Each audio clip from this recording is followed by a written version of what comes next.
نے تو کچھ بولا نہیں. کہتا شرم و حیا کی وجہ سے نہیں بولتی, اس کو قبول ہے اسی لیے نہیں بولتی, اور اگر قبول نہ ہوتا تو بغاوت کا اعلان نہ کرتی. اگر قبول نہ ہوتا تو گردن نہ ہلاتی, اگر قبول نہ ہوتا تو کھڑے ہو کے کہتی نہیں کہ میں یہ دستخط نہیں کروں گی. خاموشی کا مطلب قبولیت ہے.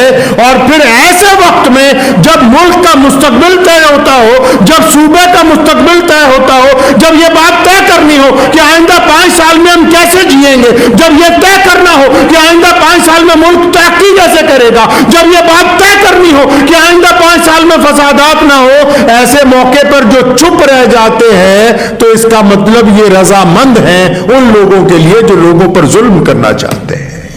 لوگ کہتے ہیں کہ لیڈر اچھے نہیں ملتے. لیڈر اچھے کہاں سے ملیں گے؟ لوگ جب اپنی ووٹ بیچنے کے لیے تیار ہیں, جب یہ دھرم کے نام پر, برادری کے نام پر ووٹ ڈالیں, ان کو پتا ہے کہ فلاں آدمی اچھا ہے اور یہ ایماندار ہے, دیانتدار ہے, لیکن جناب ساری برادری کا نہیں ہے. اسلام تو اس دین کا نام ہے کہ جب جو بات ہوتی ہے وہ اس کی رہنمائی کرتا ہے. تو یہ کیسے ہو سکتا ہے کہ الیکشن آئے اور اسلام خاموش رہے, کچھ نہ بتائے آپ کو کہ الیکشن میں کیا کرنا ہے؟ قرآن و حدیث میں کیا لکھا ہے؟ اللہ کے رسول صلی اللہ علیہ وسلم کیا چاہتے ہیں؟ اسلام کیا چاہتا ہے؟ اللہ کیا چاہتے ہیں؟ یہ کیوں کر ممکن ہے کہ آپ خاموش ہو جائیں؟ خاموشی کا نام بھی تو جرم ہے, خاموشی کا نام بھی تو قبولیت ہے. آپ لوگوں کے ہاں سنا نہیں کہ اکثر نکاح کے وقت وہ بچی کو پوچھنے کے لیے جاتے ہیں, بیٹی کو 3-4 لوگ, کہ ہاں تمہارا نکاح فلاں کے ساتھ کیا گیا, فلاں کے ساتھ تمہارا نکاح پڑھا رہے ہیں, تو تمہیں قبول ہے؟ لڑکی بولتی نہیں. مفتی کو جا کے پوچھتے ہیں کہ جناب لڑکی نے تو کچھ بولا نہیں. کہتا شرم و حیا کی وجہ سے نہیں بولتی, اس کو قبول ہے اسی لیے نہیں بولتی, اور اگر قبول نہ ہوتا تو بغاوت کا اعلان نہ کرتی. اگر قبول نہ ہوتا تو گردن نہ ہلاتی, اگر قبول نہ ہوتا تو کھڑے ہو کے کہتی نہیں کہ میں یہ دستخط نہیں کروں گی. خاموشی کا مطلب قبولیت ہے.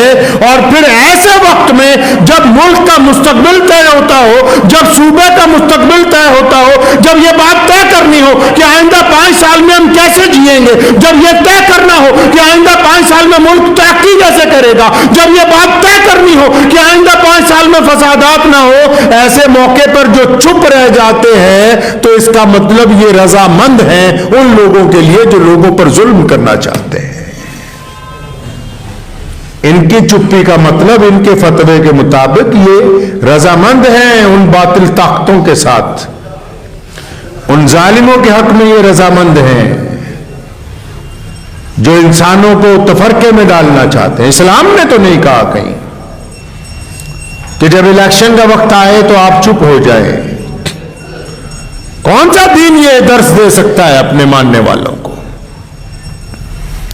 اللہ اور اس کے رسول صلی اللہ علیہ وسلم کو اگر پڑھیں گے, اسلام کو پڑھیں گے, قرآن کو پڑھیں گے, احادیث کو پڑھیں گے, صاف پتہ لگتا ہے کہ ووٹ ڈالنے کے متعلق جب شرعی حیثیت معلوم کی گئی تو تمام دنیا کے علماء نے کہا ہے, تمام مجتہدین نے کہا, تمام شیخ الاسلاموں نے کہا, تمام شیخ الحدیثوں نے کہا کہ ووٹ کا مطلب گواہی دینا ہے, ووٹ کا مطلب شہادت دینا. کس بات کی تم گواہی دینے کے لیے جا رہے ہو کہ جی جس کے نام کا بٹن دبا رہے ہیں یہ بندہ اچھا ہے, جس کے نام پر بٹن دبا رہے ہیں میں اس کی گواہی دیتا ہوں کہ یہ صحیح کام کرے گا.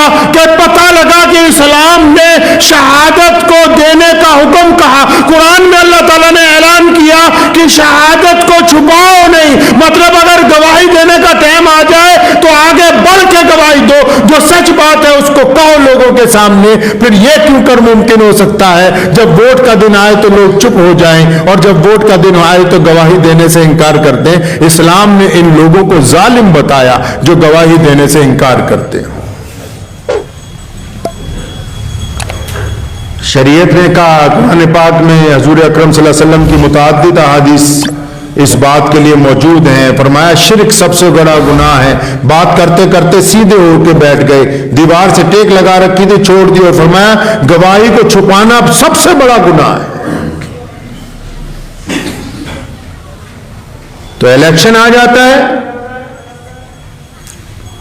تو تو آپ کا ملک آپ سے کیا چاہتا ہے؟ آپ کا صوبہ آپ سے کیا چاہتا ہے؟ ہمارے صوبے میں الیکشن ہے، وہ کیا چاہتا ہے؟ یہ مٹی آپ سے کیا چاہتی ہے؟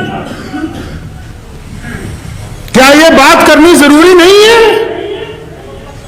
کیا یہ اسلام کا جز نہیں کہ لوگوں کے مستقبل میں ہم اپنی گواہی ڈالیں گے، ہم طے کریں گے کہ اچھا کون ہے، برا کون ہے؟ جو لوگ اس بات کو چھپانا چاہتے ہیں وہ ظالموں کے ساتھ ہیں۔ شریعت میں کہیں نہیں لکھا کہ چھپ چھپ کے باتیں کرو، چوری چھپے باتیں کرو، ڈاکوؤں کی حمایت کی باتیں کرو۔ اسلام نے عمل طے کیا۔ ووٹ کے متعلق مفتی رفیع عثمانی صاحب، مفتی اعظم رحمۃ اللہ علیہ نے لکھا ہے، مفتی شفیع صاحب رحمۃ اللہ علیہ نے لکھا ہے کہ یہ تو ہماری شہادت ہے۔ قرآن نے کہا کہ شہادت کو مت چھپائیے۔ مطلب ووٹ ڈالنے کا دن آ گیا تو کیسے ووٹ ڈال دیں جی؟ اسلام کہتا ہے کہ یہ پہلے طے کر لیں کہ جس کے حق میں ووٹ ڈالنی ہے۔ اب ووٹ ڈالنا اکیلا دنیا کا مسئلہ نہیں، آخرت کا بھی مسئلہ ہے۔ نبی علیہ الصلوۃ والسلام نے جب اسلام کی تبلیغ پہلے دن کی تو کیا اعلان کیا؟ کیا پوچھا مشرکین مکہ کو؟ فرمایا مجھے جانتے ہو؟ میرے کردار کے متعلق جانتے ہو؟ پتہ لگا کہ جب دین کی ابتدا ہوئی تو مثال کیا بنائی گئی؟ رسول اللہ صلی اللہ علیہ وسلم کا اعلیٰ کردار بنایا گیا۔ آپ جا رہے ہیں ووٹ ڈالنے کے لیے، کیا معیار آپ نے طے کیا ہے جی؟ آپ نے یہ معیار طے کر لیا کہ ہماری برادری کا اس لیے اس کو ووٹ ڈالنی ہے، ہماری زبان بولتا ہے اس لیے اس کو ووٹ ڈالنی ہے؟ شریعت نے کہا ووٹ ڈالنے سے پہلے آپ کو یہ طے کرنا ہے کہ جس کے حق میں آپ یہ ووٹ ڈالنے کے لیے جا رہے ہیں وہ بندہ کیسا ہے، جس کو آپ اپنا مستقبل تھمانے جا رہے ہیں، جس کو آپ نے اپنے محلے کا، اپنے کونسی کا راجہ بنانا ہے 5 سال کے لیے، کیا اس کا کریکٹر کیسا ہے؟ اسلام کہتا ہے کریکٹر چیک کرو پہلے۔ اکیلا یہ نہیں کہ بولتا کیسا ہے، اس کا کردار کیسا ہے، اس کی پچھلی زندگی کیسی تھی وہ طے کرنی ہوگی پہلے کہ اس امیدوار کی پچھلی زندگی کیسی تھی۔ یہ پچھلی زندگی میں لوگوں سے ٹھگیاں مارتا تھا کہ غریبوں کی مدد کرتا تھا، لوگوں کے اوپر ظلم کرتا تھا کہ گرے ہوئے کو اٹھا کے کاندھے کے ساتھ لگاتا تھا، یہ طے کرنا ہوگا پہلے۔ اگر آپ یہ سوچتے ہیں اپنے باپ کے کہنے پہ، بھائی کے کہنے پہ، محلے کے پردھان کے کہنے پہ ووٹ ڈالنی ہے، کس کو ڈالنی؟ جو ظالم ہے اس کو بھی ڈال دیں، جو انسانوں پر تشدد کر رہا ہے اس کو بھی ڈال دیں، پتہ ہے جس نے ڈاکے مار رکھے پہلے سے اس میں کرپشن کا الزام ہے اس کو بھی ووٹ ڈال دیں۔ تو اسلام کہتا ہے یہ مجرم ہے گواہی دینے والا، کیونکہ اللہ نے فرمایا جھوٹی گواہی نہیں دینی۔ رسول اللہ صلی اللہ علیہ وسلم کا حکم ہے کہ جھوٹی گواہی نہیں دینی، اور ووٹ تو گواہی کا نام ہے۔ ہم گواہی دینے کے لیے جا رہے ہیں کہ ہاں ہمیں تمہارے اوپر یقین ہے، ہم اعتماد کرتے ہیں تمہارے اوپر، ہم تمہیں یہ پکڑانے کے لیے جا رہے ہیں۔ تو کیا یہ کوئی ماپ دنڈ ہی نہیں ہے؟ کوئی معیار طے نہیں کرو گے کہ جس کے حق میں ووٹ ڈالنے کے لیے جا رہے ہو بندہ کون ہے؟ یہ معیار بنایا کہ جی ہمارے مذہب کا ہے۔ دیکھو کیا معیار بنایا لوگوں نے کہ ماپ دنڈ یہ ہے کہ ہمارے دھرم کا ہے بس اسی لیے اس کو ووٹ ڈالیں گے، یہ ہماری برادری کا ہے بس اسی لیے اس کو ووٹ ڈالیں گے۔ یہ معیار ہے؟ اسلام نے کہا معیار یہ ہے کہ پتہ لگے یہ جو 5 آدمی کھڑے ہیں ان میں طاقتور لوگ زیادہ ہیں، ان میں دولت لوگ زیادہ ہیں، لیکن ان میں جو سب سے کمزور ہے وہ سب سے سچ بولنے والا ہے۔ اگر کوئی کمزور ہے تو وہ ایماندار ہے، اگر کوئی دوسرا امیدوار کھڑا ہے وہ ماں بہنوں بیٹیوں کی عزت کرنے والا ہے، وہ لوگوں کے اندر برابری کے ساتھ انصاف کرنے والا ہے. معیار یہ ہوا کرتا ہے میاں صاحب، معیار یہ نہیں ہوتا کہ کون سا امیدوار کتنا طاقتور ہے، کون سے امیدوار کا حسب و نسب زیادہ ہے. معیار یہ ہوتا ہے کہ اس امیدوار کی پچھلی زندگی دیکھی جاتی ہے، اس کا چلنا پھرنا دیکھا جاتا ہے، اس کی گفتگو کا انداز دیکھا جاتا ہے، اس کے غریبوں سے معاملات دیکھے جاتے ہیں، اس کے کاروبار کے ذرائع دیکھے جاتے ہیں. یہ معیار طے کرتا ہے کہ یہ بندہ جس کے ہاتھ میں ہم اپنی قسمت پکڑانے والے ہیں یہ ہے کیسا. اگر صرف مداری ہے جو آج ہم کو لچھے دار باتیں سنا رہا ہے تو پھر آنے والے 5 سال میں یہ ہمیں نچائے گا، ہمیں اس کے علاوہ اس کے پاس دوسرا کوئی کام نہیں ہوگا. اسلام نے کہا ہے کہ گواہی سچائی کے اوپر دو، ایمانداری کے ساتھ دو، دیانتداری کے ساتھ دو. تو ووٹ تو گواہی کا نام ہے. اسلام نے کہا حمایت اچھے لوگوں کی کرو، تو ووٹ تو سپورٹ کا نام ہے. اسلام نے کہا سچ بولنے والوں کی حمایت کرو. اسلام نے کہا محبت پھیلانے والوں کی حمایت کرو. اسلام نے کہا غریب کی حمایت کرنے والے کے ساتھ مدد کرو. تو پھر پتہ لگا بھی ووٹ کا مطلب تو یہ ہے کہ ہم کو ایسے لوگوں کو چننا ہے جو ہماری زمین کے لیے، ہماری مٹی کے لیے، ہمارے ملک کے لیے، ہمارے شہر کے لیے اچھے ہوں. لیکن اب تو سیاست میں معیار بدل دیا. اب تو جو جتنا زیادہ دبنگ ہوگا اس کو کہتے ہیں اتنی زیادہ ووٹیں دیں گے ہم. جو جتنا خوبصورتی سے جھوٹ بول سکتا ہے اس کو اتنی زیادہ ووٹ دے دیں گے، یا برادری کے لحاظ سے ووٹ دے دیں گے، مذہب کے لحاظ سے ووٹ دے دیں گے. اچھا جب ہم غلط ووٹ ڈالتے ہیں پھر ہم یہ سوچتے ہیں کہ جناب ہم نے تو بڑا کمال کر دیا، کسی کو پتہ نہیں لگا. کوئی آتا ہے ہم سے سودے بازی کرتا ہے کہ 1000 روپے کی ووٹ لے لو، دے دو مجھے، 2000 کی ووٹ دے دو، شراب کی بوتلیں لے لو ووٹ دے دو، بریانی قورمہ کھا لو ووٹ دے دو. تو یہ جو ووٹ بیچتے ہیں صرف ووٹ نہیں بیچتے، یہ اپنا ضمیر بیچتے ہیں. ضمیر آپ کیا سمجھتے ہیں ووٹ بک گئی؟ ضمیر بک گیا ان کا. وہ ضمیر جو آنکھوں میں شرم لاتا ہے کہ یہ میری ماں ہے، یہ میری بہن ہے، اس کی طرف گندی نگاہ سے نہیں دیکھنا، اس ضمیر کو یہ 1000 روپے میں بیچتے ہیں ان ظالموں کے ہاتھ جو کل کو ان کی ماؤں بہنوں بیٹیوں کی عزت نہیں کر سکتے.